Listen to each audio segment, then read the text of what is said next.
Hello and welcome to Digital Farm TV Rural News. I'm Andy Walker.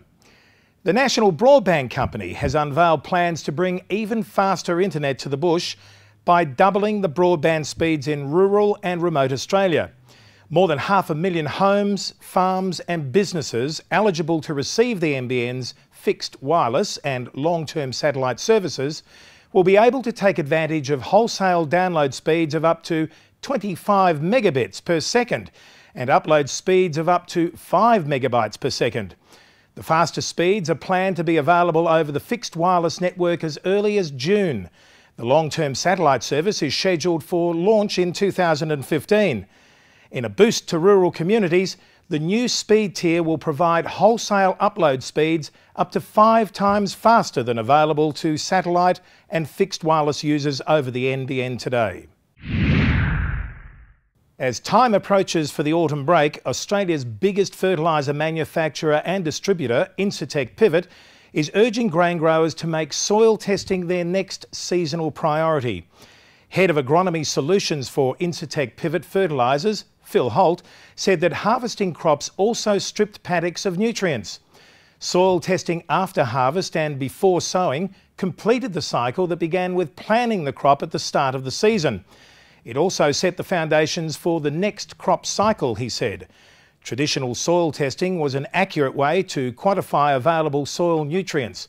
It could also provide the basis of a credible nutrient recommendation for the upcoming crop, based on desired yield and quality outcomes of the individual grower. A report by the South Australian Environment Protection Authority says it has put to rest a myth about wind farms creating dangerous levels of sound too low for humans to hear. The EPA report found that the level of infrasound from wind turbines was insignificant. The worst contributors to household infrasound were air conditioners, traffic and noise operated by people. Clean Energy Council Policy Director Russell Marsh said the report provided much needed clarity in a debate that had often been clouded by misinformation.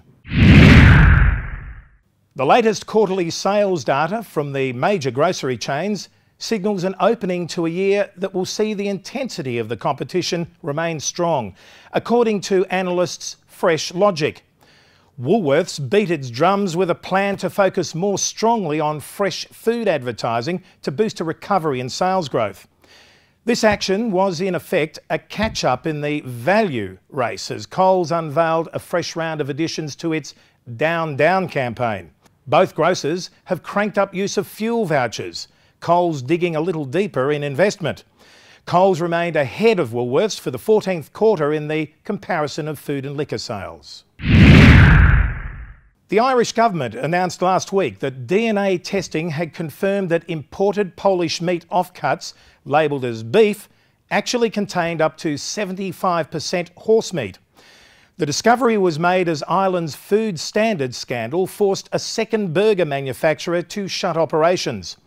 Agriculture Minister Simon Coveney said police have joined Ireland's 3-week-old investigation into why horse meat had been detected in some Irish producers' burgers, and the chief suspect, Poland, had yet to supply any adequate explanation. Ireland's Food Safety Authority ordered the original DNA tests on Irish-produced burgers to determine whether they contained other meats beside beef. The discovery of horse meat posed no danger to consumers, but highlighted the inaccuracy of food labels on some processed meat products and pointed to potential fraud. Horse meat costs a fraction of the price of beef. Well, that's it for Digital Farm TV Rural News this week. I'll look forward to your company again next week. I'm Andy Walker.